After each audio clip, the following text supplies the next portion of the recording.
So Subbalakshmi గారు, what was your given name? అంటే మీ పేరు సుబ్బలక్ష్మిగా ఎలా మారారు మీరు? అది నేను చూస్ చేసుకుంది. And my given name was like Avyakt Reddy. My parents name is so, and నాకు నేను చేంజ్ చేసుకునే నేమ్ వచ్చేసి సుబ్బలక్ష్మి. చాలా your a very bold women. Maybe people call so. So how did your journey begin? అసలు ఫైండింగ్ యువర్ సెల్ఫ్, అసలు first of all ఇవాళ సొసైటీలో and especially ఇండియాలో it's a very very difficult thing to deal with, to change your gender. So ఎలా మొదలైంది సుబ్బలక్ష్మి గారు? ఎట్లా మొదలైందంటే కనుక నాకని కాదు, ఎవరికైనా నాకు చాలా చిన్న ఏజ్ నుంచి కూడా, నాకు ఊహ తెలిసినప్పటి నుంచి కూడా ఐ నో, అంటే నాకు అప్పుడు తెలీదు నేను ట్రాన్స్ ఉమెనా లేకపోతే ఏంటనే తెలీదు, but I know I'm little different. అంటే నాకు like it's not about anything other than like sex అట్లా కాదు, ఆడపిల్లలాగా బిహేవ్ చేస్తున్నాను. అనే వాళ్ళందరూ కార్స్తో లేదంటే క్రికెట్ ఆడుతున్నారు, నేను మాత్రం like my interest are different towards cooking. And ఆడపిల్లలాగా బేసిక్ ఆడపిల్లలు చిన్న ఉన్నప్పుడు లైక్ 10 years 11 years ఉన్నప్పుడు వాళ్ళ ఇంట్రెస్ట్ ఎలా ఉంటాయి, సో అలాగే ఉండింది. అండ్ లైక్ సమ్హౌ మా ఫ్యామిలీ వాళ్ళు అది ఎప్పుడు నన్ను అడగలేదు, వాళ్ళు గుర్తించలేదు, బట్ నాది నాకు తెలుస్తుంది చాలా చిన్న ఏజ్లోనే like I'm like little different అని. అండ్ పోను స్కూల్కి వెళ్ళిన తర్వాత లైక్ నా క్లాస్మేట్స్ వాళ్ళు ఉంటారు కదా, వాళ్ళు ఐడెంటిఫై చేయడం స్టార్ట్ చేశారన్నమాట, వాళ్ళు పాయింట్ చేయడం స్టార్ట్ చేశారు. అండ్ వాళ్ళు పాయింట్ చేస్తున్న టైంలో అండ్ నాకు ఎక్కువ రోజులు పట్టలేదు యాక్సెప్ట్ చేయడానికి. అంటే వీళ్ళు పాయింట్ చేస్తారు, నేను రెడీగా ఉండాలి, దీన్ని యాక్సెప్ట్ చేయాలి, నేను హర్ట్ అవ్వద్దు ఇట్లాంటి నేను విత్ ఇన్ ఒక కపుల్ ఆఫ్ ఇయర్స్లో నాకు అర్థమైంది. నేను ఆ చిన్న ఏజ్లో బికాజ్ లైక్ 8th 9th ఆ టైంలోనే సంహౌ నేను ఎక్కువ హర్ట్ అయ్యేదాన్ని కాదు, బాధపడేదాన్ని కాదు. ఆడపిల్లలా ఉన్నావు అంటే మామూలుగా అబ్బాయిలు ఆడపిల్లలా ఉన్నామని కాదు, ఆడపిల్లలా నడుస్తున్నావు, ఆడపిల్లలా మాట్లాడుతున్నావు. యూజువలీ అబ్బాయిల మాట్లాడే విధానం ఒకలా ఉంటుంది, అమ్మాయిలది ఒకలా ఉంటుంది. సో కొంచెం సొఫిస్టికేటెడ్గా జెంటల్గా బిహేవ్ చేయడము, వాళ్ళతో పాటు కలిసి తిరగకపోవడము, లైక్ ఈవెన్ ఇంకోటి ఏంటంటే యూజువలీ హ్యాండ్ రైటింగ్ కొంచెం నీట్గా ఇలా రాస్తే కూడా లైక్ మీకు అంటే usually this happen with boys అనమాట. ఏంటి ఆడపిల్ల రాస్తున్నావు, ఇలా రాస్తున్నావు, అలా రాస్తున్నావు, పెన్ పట్టుకునే విధానం ఏంటి ఇలా ఉండింది. So these are the things which I gone through in school. But నాకున్న బ్లెస్సింగ్ ఏంటంటే ఎటువంటి నెగటివ్ థింగ్స్ ఇట్లాంటిది ఎన్నో కూడా హ్యూమిలియేషన్ తొందరగా మర్చిపోతాను నేను. రైట్. సో ఈ మధ్య తెలిసింది అది లైక్ అది ఇట్స్ అ బ్లెస్సింగ్ అని చెప్పేసి. సో నేను చాలా తొందరగా మర్చిపోయేదాన్ని అండ్ నేను రెడీగా ఉండేదన్నమాట. ఇట్లా బిహేవ్ చేస్తారు క్లాస్మేట్స్, సో నేను దానికి రెడీగా ఉండాలి, యాక్సెప్ట్ చేయాలని. బట్ నాకు ఇది మళ్ళీ ఇంటికి తీసుకెళ్ళి చెప్పాలి అన్నంత ధైర్యం లేకుండింది. మళ్ళీ ఇంట్లో వాళ్ళు ఏమంటారో, that's a different thing for me. And ఇంట్లో ఎప్పుడు చెప్పలేదు. ఈవెన్ ఆల్మోస్ట్ ఇప్పటికి కూడా నేను ఇంట్లో చెప్పలేదు. ఇంట్లో తెలిసింది, వాళ్ళకి తెలుసుకున్నారు. అప్పటికి కూడా నాకు ఇంట్లో వాళ్ళకి తెలియాల్సిన సిచ్యువేషన్లో అది నేను చెప్పుకుంది కాదు, they got to know. But అప్పుడు నేను చెప్పుకోలేదు. అండ్ ఈవెన్ పెరుగుతున్న క్రమంలో ఐ గాట్ లైక్ ఆల్మోస్ట్ నేను చదువుకుంది బేసికలీ మెకానికల్ ఇంజనీర్ అనమాట. మెకానికల్ ఇంజనీర్ చదువుకుంది. మీ జెండర్ చేంజ్ అయింది before that or after? No after that, నా గ్రాడ్యుయేషన్ అదంతా అయిపోయిన తర్వాత. సో కాలేజ్లో కూడా ఆబ్వియస్లీ మీరు అప్పటికి మీకు ఒక అండర్స్టాండింగ్ వచ్చిందా that you very different? And even నా ఇంటర్మీడియట్ అయిపోయినప్పటికే నాకు అర్థమైంది లైక్ ఐఎమ్ నాట్ లైక్ అందరు అబ్బాయిలా కాదు, like I'm little different and I belong to this community అని నాకు అప్పటికి ఇంటర్మీడియట్ అప్పటికే నాకు ఒక అవగాహన ఉండింది. అవగాహన.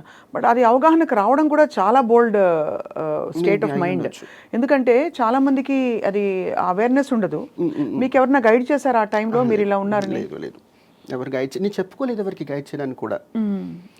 లైక్ ఆ పర్టికులర్ ఇంటర్మీడియట్ ఆ పర్టికులర్ టైంలో యూస్ టు ఇంత మనకి అప్పుడు బ్యాక్ ఇన్ 2010 or 11 అనుకుంటా, 2011 ఆ టైంలో ఇంత యూట్యూబ్లో ఇంత ఇన్ఫర్మేషన్ లేకుండింది, ట్రాన్స్ అంటే ఏంటి లైక్ ఎవ్రీథింగ్ లేకుండింది. బట్ సంహౌ మనం ఏదైతే ఉంటామో దానికి సంబంధించి వెతుకుతూ ఉంటాం కదా, ఆ చిన్న అది తప్ప నాకు ఎక్స్పోజర్ ఏం లేకుండింది. బట్ నాకు నేనుగానే అర్థం చేసుకున్నాను. ఈవెన్ నా గ్రాడ్యుయేషన్ స్టార్టింగ్ డేస్లోనే నాకు నేను ఒక క్లారిటీ ఉండిందనమాట. బికాజ్ లైక్ ఫర్దర్గా నేను ఇట్లా ట్రాన్స్ఫార్మ్ అవుతాను కాబట్టి నన్ను ఎక్కువ ఫింగర్స్ పాయింట్అవుట్ చేయకుండా ఉండాలి అంటే I have to be financially well. అప్పుడే ఉండింది. అంటే లైక్ నాకు ఇంకా గుర్తుందనమాట. I was saying this to one of my friend. So అప్పుడే నేను చెప్పాను అనమాట, లైక్ ఫైనాన్షియల్గా వెల్గా ఉంటే కనుక రిలేటివ్స్ వీళ్ళందరూ కూడా కొంచెం తక్కువ పాయింట్అవుట్ చేస్తారు. అవును. బట్ ఎట్ ఈ పాయింట్ ఆఫ్ టైం నాకు నేను అది తప్పని చెప్పను, బికాస్ అంటే వాళ్ళ సిచ్యువేషన్ వల్ల వాళ్ళు అట్లా చేస్తుండొచ్చు. కాకపోతే ఐ వాజ్ నెవర్ ఇంటూ, అంటే ఆ ఆలోచన కూడా లేకుండింది like I have to do these kind of like begging కానీ XYZ అది తీసుకోవాలి నేను ఎప్పుడు అనుకోలేదు. ఒకవేళ మేబీ నేను ఈ ప్రొఫెషన్ లైక్ దీనికి రాకపోయిన ఉంటే కనుక I would have been into నాకు ఇంట్రెస్ట్ లేకుండేది మెకానికల్ ఇంజనీరింగ్ చదువుకోవడం. ఈవెన్ దో ఒకవేళ ఇందులోకి రాకపోయిన ఉంటే I would been into some kind of IT అది కానీ తీసుకునే దాన్నేమో, కానీ I would have never been into that kind of things. So చాలా అంటే ఆ అవేర్నెస్ రావడం ప్లస్ మీరు డిక్లేర్ చేయడం ఎప్పుడు చేశారు మీరు నేను ఫలానా ఇలా ఫీల్ అవుతున్నాను డిక్లేర్ చేయలేదు, నేను ఎప్పుడు డిక్లేర్ చేయలేదు. అది నా గ్రాడ్యుయేషన్ తర్వాత like like my brother got to see my pictures on my mobile and ఇంట్లో వాళ్ళకి చెప్పారనమాట. He was like very what pictures there అంటే అప్పటికి నేను ఇంకా ట్రాన్స్ఫార్మ్ అవ్వలేదు, but I have this interest of wearing dresses and all, like అమ్మాయిలా ready అవ్వడము అదంతా ఉండి ఆ పిక్చర్స్ మా అన్నయ్య చూసి చాలా షాక్ అయ్యాడు. అంతకుముందు ఆల్మోస్ట్ ఒక 22 ఇయర్స్ తమ్ముళ్ళలాగా ఉన్న నేను, తనకు కూడా ఐడియా లేకుండింది. అంటే మేబీ బయట వాళ్ళకి తెలుస్తుందేమో ఇది, కానీ ఇంట్లో వాళ్ళకి వాళ్ళతోనే పుట్టి వాళ్ళతో పెరుగుతారు కదా, కొంచెం డిఫరెంట్గా ఉన్నా కొంచెం డిఫరెంట్ ఏమో అనుకుంటారు తప్ప యూజువలీ అబ్బాయిల్లో కూడా కొంచెం ఇట్లా సొఫిస్టికేటెడ్ లేకపోతే కొంచెం ఫెమినైన్ బిహేవియర్ ఉన్న వాళ్ళు ఉంటారు, కానీ వాళ్ళు ఇట్లా కాదు, జెంటిల్ బిహేవియర్ ఉన్న వాళ్ళు ఉంటారు, కానీ వాళ్ళు they are not into community. అలా అనుకున్నారేమో కానీ దే డిడ్ంట్ ఎక్స్పెక్టెడ్. సో అలా అయితే మీ అన్నయ్యకి తెలిసి అన్నయ్య పేరెంట్స్కి చెప్పగా వాళ్ళు కొంచెం షాక్ అయ్యారా? Yeah, that was like very traumatizing overall మా ఫ్యామిలీకి, నాకు అంతా కూడా. So here I have to tell, family అంటే it's all about my sister అనమాట. She is my like father figure to us. Though అమ్మ నాన్న అందరు ఉన్నా కూడా like she is like father figure to us. And తను అక్కకి చెప్పాడనమాట. సో ఆ పర్టికులర్ టైంలో అక్కకి తెలిసినప్పుడు తను క్వశ్చన్ చేసింది, what's happening, why are you like this, అది ఇది అని చెప్పేసి. Then I totally explain like ముందు నుంచి నాకు ఇట్లా ఉండింది. అండ్ తను ఏమనుకుండిందంటే this is some kind of fantasy or ఏదో అనుకుండింది తను. ఏంటి ఏం జరుగుతుంది నీ లైఫ్లో అంటే లైక్ నేను చెప్పాను క్లియర్గా, నాకు చాలా చిన్న ఏజ్ నుంచి ఇది ఉండింది అండ్ ఐఎమ్ దిస్ అని చెప్తే అప్పటికి కూడా they are not ready to accept. లేదు నువ్వు నార్మలే, this is normal, it's just that like something happen to you, అంటే లైక్ మరీ లైక్ ఎవరైనా ఇన్ఫ్లుయెన్స్ చేసి ఉంటారు నిన్ను, like let's go to some psychiatrist and like everything will be fine అన్నట్టుగా మాట్లాడారు. అండ్ దట్స్ ఇప్పటికీ కూడా నా లైఫ్లో ఆ రోజు ఆ పర్టికులర్ ఒక ఈవినింగ్ టు ఆల్మోస్ట్ ఈవినింగ్ నుంచి 6 o'clock నుంచి నైట్ వరకు 12 o'clock వరకు జరిగిందనమాట. It's not like it's easy thing కాదు కదా. So I was clearly telling them, so ఎప్పుడు నా ఏ ఏజ్లో ఎటువంటి ఎక్స్పీరియన్సెస్ నేను ఫేస్ చేశాను అండ్ మీరు తెలుసుకోలేదు కానీ one of my cousin got to know. And తను ఎట్లా బుల్లీ చేసేవాడు, నన్ను ఎట్లా హ్యూమిలియేట్ చేసేవాడు, వాట్ కైండ్ ఆఫ్ నేను ఎట్లా ఫీల్ అయ్యానప్పుడు ఇదంతా వాళ్ళకి ఎక్స్ప్లెయిన్ చేస్తూ వచ్చానమాట. అండ్ అట్ ద ఫైనల్గా ఏం చెప్పారంటే, సరే what ever it is let's consult some psychiatrist. So తను ఏం చెప్తే విల్ గో విత్ దట్ అని చెప్పారు. ఆఫ్టర్ ఒక కపుల్ ఆఫ్ డేస్ తర్వాత we consulted some psychiatrist. And తను క్లియర్గా క్వశ్చన్ చేశాడు, దట్ లైక్ బేసిక్ క్వశ్చన్స్ అనమాట. ఎందుకు ఇట్లా అనిపిస్తుంది నీకు, ఎప్పటి నుంచి అనిపిస్తుంది, లైక్ నువ్వు ఇట్లా లైక్ డ్రెస్అప్ చేసుకున్నప్పుడు how do you feel. So do you get attracted to men అప్పుడు కూడా ఉండిందా? యా లైక్ ఎవ్రీ విమెన్, అంటే ఒక మహిళకు ఉండవలసిన అన్ని లక్షణాలు మీలో ఉన్నాయి అని మీరు గ్రహించారు. పురుషులు అంటే మీరు ఇష్టపడ్డం, అది సైకియాట్రిస్ట్ అడిగారా ఇవన్నీ? అడిగి ఉండొచ్చు, ఎందుకంటే ఇట్స్ మీన్ లైక్ 10 years అయింది. సో నాకు ఎవ్రీథింగ్ కనుక్కున్నారు. సో దెన్ అతను అది అయిపోయిన ఆ సెషన్ అయిపోయిన తర్వాత he explain to our family, this person is like is totally into this, తనేమి లైక్ ఎవరో ఇన్ఫ్లుయెన్స్ చేస్తేనో ఇంకోటో కాదు, లైక్ చెప్పిన తర్వాత దెన్ మా ఫ్యామిలీ వాళ్ళు అప్పుడు కూడా ఏమనుకున్నారంటే మేబీ మాట్లాడిన తర్వాత ఇంకొక లైక్ తను సైకియాట్రిస్ట్ చెప్పిన దాని ప్రకారం మేబీ ఆఫ్టర్ ఫ్యూ సెషన్స్ ఏదైనా ఇప్పిస్తే కనుక నార్మల్ అవుతారు అన్న ఒక హోప్తో ఉన్నారు వాళ్ళు. అండ్ సైకియాట్రిస్ట్ చెప్పిన తర్వాత they were like totally broke down, ఇంకా అవ్వదు లైక్ ఇదని తెలిసిన తర్వాత చిన్న డిస్టర్బెన్సెస్ క్రియేట్ అయింది ఫ్యామిలీలో. And at that particular time I felt like ఎందుకు అర్థం చేసుకోవట్లేదు. మా అక్క like she was educated, she was been in two countries, తను అప్పుడు చెప్పేదన్నమాట నాకు లైక్ కెనడాలో ఎక్కువ గేస్ ఉంటారు ఇవన్నీ. లైక్ మా అక్క నేను బేసిక్గా ఆడపిల్ల మనస్తత్వం ఉన్న నేను చాలా లైక్ సిస్టర్స్తోనే ఎక్కువ బాండ్ ఉంటుంది కదా. సో తను అన్నీ క్లియర్గా చెప్పేదనమాట, ఇలా ఉంటుంది అమ్మకి. నేను అప్పుడు అనుకునేదాన్ని అనమాట, ఓహో అక్క ఇదంతా చూసొచ్చింది కదా, రేపటి రోజు ఎప్పుడైనా నేను ఓపెన్ అయినప్పుడు తను ఈజీగా యాక్సెప్ట్ చేస్తుంది అని నేను అనుకున్నాను. అమ్మకి నేనంటే చాలా ప్రేమ కదా, అమ్మతో చాలా దగ్గర బాండ్ ఉంటుంది కదా, సో అమ్మకి చెప్తే అమ్మ యాక్సెప్ట్ చేస్తుంది. ఇలా ఒక అపోహలో ఉన్నాను. అపోహ అంటే మేబీ అది దిస్ కైండ్ ఆఫ్ థింగ్తో ఉన్నాను. బట్ వాళ్ళకి అంత ఈజీ కాదు, నేను అనుకున్నంత ఈజీ కాదు అది. సో నేను షాక్లో ఉన్నాను, ఎందుకు ఇట్లా బిహేవ్ చేస్తున్నారు, నేను చెప్పగానే యాక్సెప్ట్ చేస్తారో వెంటనే ఇంకేదో ఎక్స్ప్లెయిన్ చేసుకుంటే యాక్సెప్ట్ చేస్తారు అనుకున్నా నేను. వాళ్ళు నేను అనుకున్న విధంగా కాకుండా ఇంకో విధంగా బిహేవ్ చేసేసరికి నేను చాలా హర్ట్ అయ్యాను. అట్ ద సేమ్ టైం వాళ్ళు కూడా హర్ట్ అయ్యారు. కానీ ఇప్పుడు అనిపిస్తుంది నాకు ఆల్మోస్ట్ నాకు 10 years ఆ టైంలోనే తెలిసింది, అండ్ ఇట్ టుక్ లైక్ ఇంకొక 10 years అట్లీస్ట్ ఒక 5 years పట్టింది నాకు నన్ను నేను అర్థం చేసుకోవడానికి, ఇంకొక 10 years పట్టింది ఓవరాల్గా నన్ను నేను అర్థం చేసుకోవడానికి, యాక్సెప్ట్ చేసుకోవడానికి. అటువంటిది పేరెంట్స్కి తెలిసిన ఒక వారం రోజుల్లోనే నేను యాక్సెప్ట్ చేయాలి, అర్థం చేసుకోవాలి, అకామిడేట్ చేయాలి, ఇవన్నీ ఎక్స్పెక్ట్ చేయడం తప్పు అనను, అంటే అంత తొందరగా వాళ్ళు యాక్సెప్ట్ చేస్తారు అని నేను అనుకోకుండా ఉండాల్సింది, వాళ్ళకి ఇనఫ్ టైం ఇచ్చి ఉండాల్సింది అని నాకు ఇప్పుడు అనిపిస్తుంది. That's what the thing happen with my family. But ఇది చాలా పెద్ద ట్రాన్స్ఫర్మేషన్. మీరు జెండర్ చేంజ్ సర్జరీ కూడా చేయించుకున్నారా? You went through surgery also. So it's a very very tough decision. సొసైటీలో మరి డాక్టర్స్ కానీ మెడికల్ కమ్యూనిటీ వీళ్ళందరూ ఎలా స్పందించారండి? మీరు బై చాయిస్ ఇలా నేను అవుదాం అనుకుంటున్నాను అన్నప్పుడు. అంటే ట్రాన్స్ఫర్మేషన్ అప్పుడు we have like the sessions అనమాట. We have to like have the session with సైకియాట్రిస్ట్తో ఉంటుంది. ముందు ఏ డాక్టర్ కూడా if you have to like surgery చేయించుకోవాలనుకుంటే కనుక డైరెక్ట్గా చేయరు వాళ్ళు కూడా. ఇంతకుముందు అట్లా ఉండిందేమో, లైక్ బ్యాక్ ఇన్ లైక్ ఒక 15 years back or 10 years back they have to go like ర్యాండమ్గా చేసేవాళ్ళేమో డాక్టర్స్. కానీ ఇప్పుడు ఎవ్రీథింగ్ ఈజ్ లైక్ ప్రాపర్ వేలో చేస్తున్నారు. వీ హ్యావ్ టు కన్సల్ట్ ఒక సైకియాట్రిస్ట్ దగ్గర తీసుకువెళ్ళి తను కూడా ఇస్తాడనమాట. Like she is eligible and తను మెంటల్గా తను స్వతహాగానే తీసుకుంది డెసిషన్ అని చెప్పేసి. నో కోవర్షన్ అలాంటిది ఏం లేదు. మీతో ఆ టైంలో సుబ్బలక్ష్మి మీ ఫెలో ట్రాన్స్జెండర్స్ అంటే ఇతర కమ్యూనిటీ నుంచి ఎవరైనా సపోర్ట్ ఇచ్చారా? మెనీ. సో మెనీ అంటే లైక్ ఇక్కడ కమ్యూనిటీలోనే కాదు, నా రెగ్యులర్ లైఫ్ కూడా నాకు చాలా చిన్న సర్కిల్ అనమాట. చాలా తక్కువ మందితో మాత్రమే మాట్లాడతాను. లైక్ సో వాళ్ళు ఎప్పుడు ఉన్నారు నాతో, అప్పుడు ఉన్నారు, ఇప్పుడు ఉన్నారు. Like what is the big difference మీరు ఫీల్ అయింది సుబ్బలక్ష్మి? బికాజ్ బిఫోర్ మీ ట్రాన్స్ఫర్మేషన్ పూర్తయ్యే లోపు మీకు సంఘర్షణ ఎలా ఉండేది?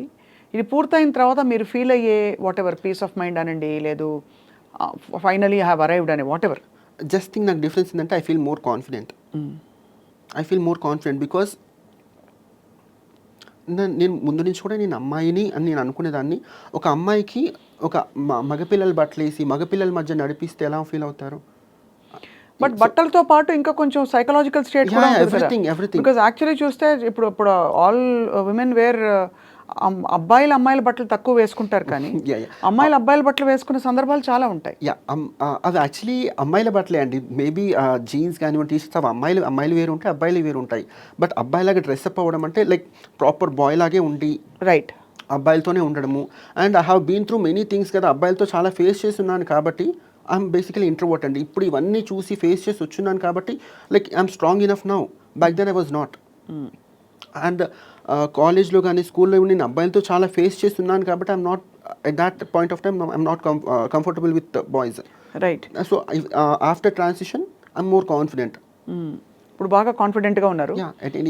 మీ ఫ్రెండ్స్, మీ మొత్తం మీ కమ్యూనిటీ, అంటే ఐఎమ్ టాకింగ్ అబౌట్ మీ ఫ్యామిలీ ఎక్స్టెండెడ్ ఫ్యామిలీ అందరూ యాక్సెప్ట్ చేశారా? మా ఫ్యామిలీ అండ్ మా నెక్స్ట్ ఫ్యామిలీ లైక్ కజిన్స్ ఉంటారు కదా, వాళ్ళ వరకు ఓకే. మిగతా వాళ్ళ గురించి నాకు అనవసరం. అండ్ ఈవెన్ అంటే I don't even care about society కూడా. సొసైటీ అంటే లైక్ సొసైటీలో నేను కూడా ఉన్నానండి. నేను కొన్ని విషయాలు ఇప్పటికి కూడా నేను సొసైటీలో జరుగుతున్నాయి నేను యాక్సెప్ట్ చేయలేను. సో అది మీ పర్సనల్, ఇది అలాగే వాళ్ళ పర్సనల్ అనుకుంటారు. ఎగ్జాక్ట్లీ, అర్థమైంది. కానీ అసలు యాక్చువల్గా ఇది ఏం జరుగుతుంది Subbalakshmi inside? You feel it is genetic, chromosomal? అంటే దీన్ని సైంటిఫిక్గా అర్థం చేసుకోవాలంటే, బికాజ్ చాలామంది పరిధి దాటిన విషయం ఇది. So how would you explain అంటే అసలు ఏం జరుగుతుంది మీలో అని ఆ టైంలో? మిమ్మల్ని నన్ను నేను చాలా క్వశ్చన్ చేసుకున్నాను, బట్ అది క్వశ్చన్ గానే మిగిలిపోయింది తప్ప I don't have an answer. Then I give up like what is the point of questioning? అంతే. సో చాలా నాకు అవగాహన అంటే లైక్ నా చిన్నతనం నాకు ఆల్మోస్ట్ ఒక 12 years ఆ పర్టికులర్ టైంలో నన్ను నేను క్వశ్చన్ చేసుకునే దాన్ని.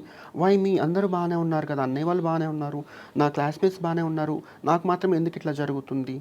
Like why I'm tending to behave like a women. నా ఆలోచనలు కానీ ఇవన్నీ కూడా అమ్మాయిలాగా ఎందుకు ఉన్నాయి? అండ్ ఆ పర్టికులర్ టైంలో చాలా చిన్న వయసు కదా, చాలా ట్రామటైజింగ్గా ఉంటుంది. అంటే చెప్తే ఇది వియర్డ్గా ఉంటుంది. ఐ యూస్ టు బ్లేమ్ గాడే చేశాడు ఇదంతా, దేవుడే చేశాడు. What is the point? Mummy ఎందుకు దేవుడిని మొక్కడం? సో అంటే అవగాహన లేకుండా బిట్రేయల్లా ఫీల్ అయ్యేవారు.